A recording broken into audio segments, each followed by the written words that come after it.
Buonanotte Simone. So the last time, la dernière fois, nous avons parlé des verbes. On a vu qu'on a trois groupes importants. Les verbes qui se terminent en are, mangiare, andare, parlare, guardare, entrare, leggere, volere, essere, chiedere, rispondere, dormire, sentire, capire, mourir, aprire. Ok? Donc en fait, on verra demain, on ira un petit peu plus loin. Ici, on a le résumé pour le présent. On voit qu'en fait, les terminaisons sont pratiquement les mêmes. On a guardo. Donc qu'est-ce qu'on a pour... Normalement, c'est are, guardare, to watch, regarder. Donc je regarde, io guardo, guardi, guarda, guardiamo, guardate, guardate, guardano. Ok? So io, tu, lui, lei, noi, voi, loro. Leggere, alors on avait vu, qu'est-ce que ça veut dire? Ça c'est le verbe qui se termine en ere, to read.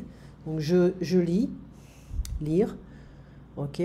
So on va revoir ça en fait parce que legge, leggio, leggi, legge, leggiamo, leggete, leggiono. Okay.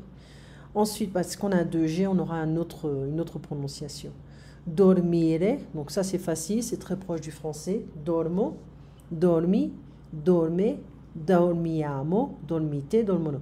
Donc c'est toujours le même concept. On commence avec le verbe parce que c'est l'action principale. Et on ajoute un adverbe, on ajoute comment on a dormi, bien, mal, un peu, beaucoup, etc. D'accord? Ensuite, on peut changer le temps. Hier, j'ai bien dormi, etc. Donc, c'est toujours la même chose quand on apprend une nouvelle langue. Hein. C'est toujours les mêmes... en anglais, on dira the same drill. Ok?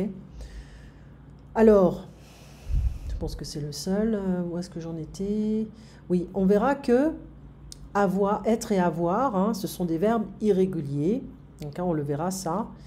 Et on a quand même des verbes irréguliers qui se terminent en are, ok, andare, fare, dare.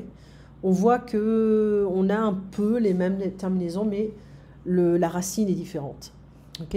Les verbes irréguliers qui se terminent en ere, ok, bere, tenere, rimanere, ok, remain, rester, ok.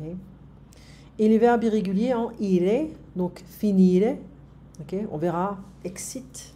Ooh, exit. Ooh, this is a mistake here. To say, dire, ok. So, pas maintenant, ok. Chaque chose en son temps, parce que ça, ce sont les verbes irréguliers, mais pas maintenant, parce qu'avec la prononciation, on n'a pas encore fini. Ensuite, ce qu'on pourrait faire si on a le temps, c'est faire les fruits et la verdura, c'est les légumes, ok. On verra. J'avais un autre, ah oui, cibo.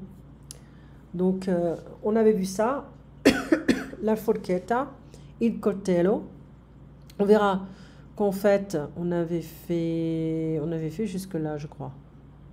Bicchiere, la tazza, il pane, la marmellata, on verra. Hein, on verra. On connaît déjà pas mal de choses. L'hamburger, on ne prononce pas le H.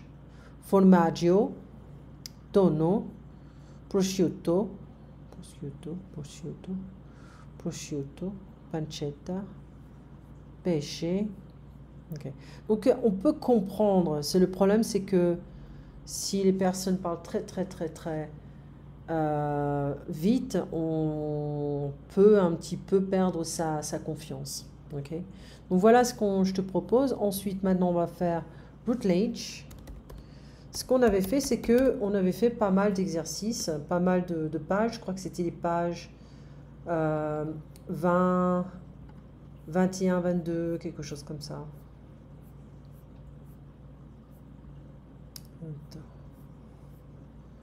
Non, ça, c'est pas la page 20. Je suis loin. Voilà, donc il faut souvent revenir en arrière pour revoir un petit peu les chiffres, pour être certain de la prononciation. Hein, c'est toujours du travail répétitif, hein. On n'a pas le choix. Voilà. Ça, voilà, on voit un petit peu, on avait vu le singulier, comment ça s'appelle, et le pluriel. Ok. Donc, ça, c'est fait 20. Voilà. Alors, on revient aux articles, les articles définis et indéfinis. D'accord. Donc, en fait, on peut avoir plusieurs possibilités en italien. On a un, una, un pour uno. Donc, on en a 4. D'accord.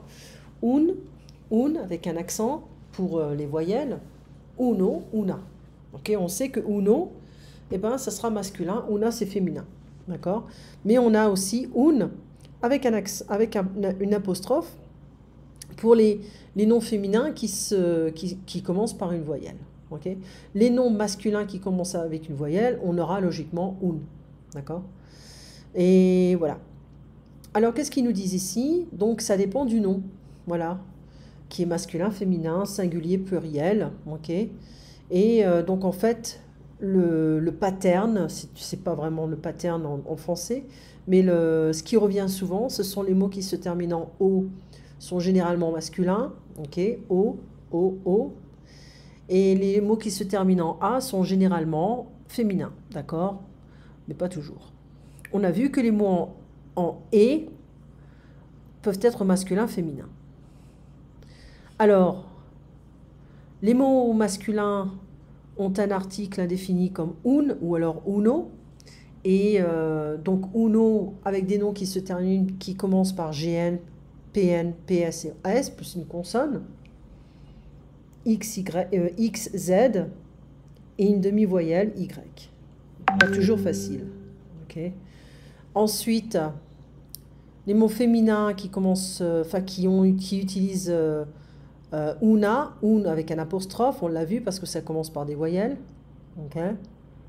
Donc on verra l'unité 3 pour plus d'informations. Donc, un cappuccino, un café, un albergo, un sputino, uno sputino, uno yogurt. Ok, donc ça commence par un Y, ça commence par SP, avec plein de consonnes. Ici, bon, on sait que c'est café, cappuccino, ça commence par une consonne.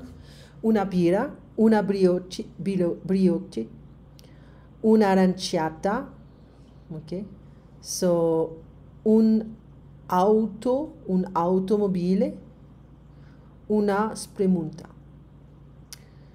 Alors, ici, si on veut le pluriel, on sait que c'est O, donc on aura I, d'accord? Un cappuccino, due cappuccini, uno sputino, due sputini, ok? O-I. A, E, una birra, due birre, una aranciata, due aranciate, una spremuta, due spremute. I need to drink some water. Masculine, féminine qui se termine en E. Bon, là, on sait que c'est une confusion. Là, una automobile, due automobili. Donc, E devient I au pluriel. Un giornale, due giornali. OK? Donc, on voit, c'est O-I, A-E, E-I. D'accord? Un café, due cafés, ça ne change pas. Una brioche, ça ne change pas parce qu'on a, comment dire, c'est un petit peu, ce sont des noms, des noms étrangers, voilà. Et donc, on ne va pas trop changer. La langue italienne est un peu plus, comment dire, un petit peu plus respectueuse à ce niveau-là avec les noms étrangers. C'est la même chose avec les mots étrangers en japonais. Bon, la prononciation sera japonaise, mais comment dire, il n'y aura pas d'accord vraiment, il n'y aura pas de changement. So, una città, due città, un'università, due università. I really need to drink some water. Ok, so on connaît ça. Ok, donc on a les 4. Voilà, 4 options. Et donc on pourra dire una pizza. Ok, si on a des mots qui se terminent en A, on peut se dire bon bah c'est féminin. Ok, pasta, orchestra, pizza, aranciata, opera, lasagna, ciabatta, agenzia. Ok, mais il faut voir aussi si ça commence par une voyelle ou une consonne. Ok, donc, qu'est-ce que je peux faire ici? Tu avais fait du bon travail en fait. Ok. Bien. Donc ici, la même chose.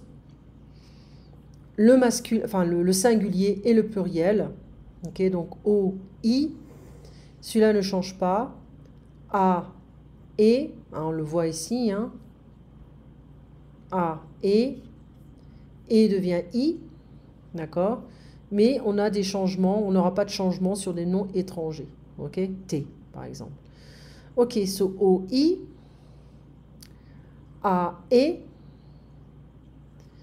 Et celui-là ne change pas. Normalement, E, I. Ok? Donc ça, c'est vraiment simple maintenant. Hein? Una quoi? Uno yogurt, una aranciata, una lasagna, un vino, un minestrone, una ciabatta, un tramezzino, una pasta, una limonata, un tè, un cornetto, una birra, un café, un cappuccino. Ok? Bon là, c'est vraiment, vraiment, vraiment facile. Ok, ici, on a eu des petits problèmes. Caldo, bollante, freddo. So, c'est like ghiacciato, dolce, fresco, tiepido, salato. Ok? Donc on comprend, hein, on pourrait dire, ok, signore, desidera, vorrei un café. Ok? Qu'est-ce qu'on pourrait dire en caldo o frio? Caldo. Et pour la signora, una birra. On pourrait dire... il y en a qui boivent les bières tièdes, hein, c'est dégueulasse. So, frio o caldo, o fresco, fresco o caldo, ok. On a plusieurs options, hein, ok. Freddo o caldo, ok. Una birra ghiacciato, fresca, o ghiacciata, o fresca, ok.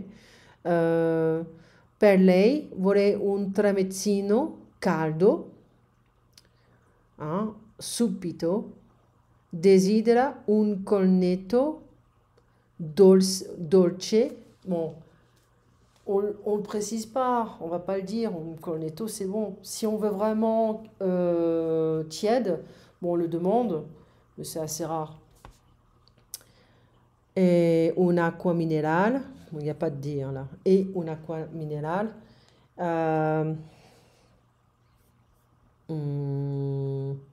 Fresca, c'est mieux dire fresca, ok?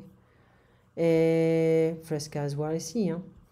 Desidera, signora, per me un tè tiepido, bollante e una pasta. Altro, sì, grazie, una limonata. Freddo, fresco, tiepido, ok. Salato, c'est un peu bizarre parce que on pourrait dire un acqua minerale salato, tramezzino salato, mais c'est toujours salé. Donc, on va pas dire une bière salée ou un café salé, c'est ridicule. Un thé salé, non, voilà. Donc, on essaie de reprendre un petit peu les mêmes adjectifs ici, d'accord? Donc, caldo freddo, un dolce salato, fresco bollante, maybe. On avait dit quoi? Tiepido. Yeah. C'est pas vraiment les adjectifs que j'aurais vraiment choisi ici. Mais bon. Alors, ici, on a des petites erreurs. Ça, c'est quoi? C'est la page 22. Et c'est des petites erreurs. Voilà. Un cappuccino salato. On dit pas ça. Un tramezzino dolce. Non. On dit pas un sandwich sucré. Un cornetto ghiacciato. Non. Una birra bollante, c'est dégueulasse. Un café freddo. Ben ça, on pourrait on pourrait l'avoir. C'était glacé, hein, le café glacé. Mais bon, je ne pense pas que les Italiens aiment vraiment ce genre de choses. Ok? Alors, Ce qui est intéressant, c'est de commencer à voir un petit peu le vocabulaire.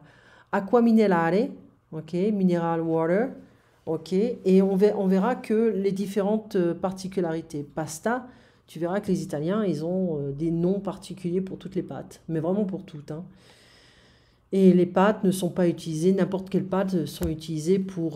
voilà, il y a des sauces qui sont utilisées avec des cannelloni ou des petites spaghettini, etc. Il y a toute une famille de noms. Et alors, l'orangeade en bouteille, le jus d'orange et un succo d'arancia, ok, una spremuta d'arancia. Donc ça c'est plus frais, barista. Ça on connaît ce nom. Et café cappuccino. Donc un café, c'est un expresso. Un cappuccino. Donc les Italiens, la plupart des Italiens vont seulement boire du cappuccino autour de 11 heures. Après les repas, il y a un café. Si vous voulez un peu de lait dans votre espresso, il faut demander un macchiato. Okay. Et voilà, donc on parlera un petit peu de ça.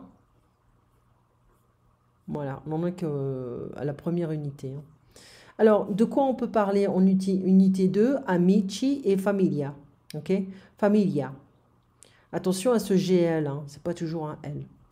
Alors, on va décrire et indiquer les personnes ou les choses, hein, on va parler des professions et des métiers. Les noms singuliers et pluriels, on va définir illo, la, elle, i, li, les. Les adjectifs féminins et singuliers et pluriels, questo, quello, mio, tuo, suo, nostro, vostro. Ok, on verra tous les possessifs. On commence avec les verbes réguliers qui se terminent en ale. On a commencé déjà en fait, on va continuer. Le temps du présent avec certains verbes irréguliers comme par exemple avere ou fare. Okay, c'est comme en français. Faire, c'est aussi un verbe irrégulier. Family, profession, description. Voilà, donc on verra. Voilà, donc ça c'est basique, hein. Vraiment basique. Voilà. Allez, on arrête ici. Tu passes une excellente soirée. On se voit donc demain matin et demain après-midi. Voilà. À très bientôt.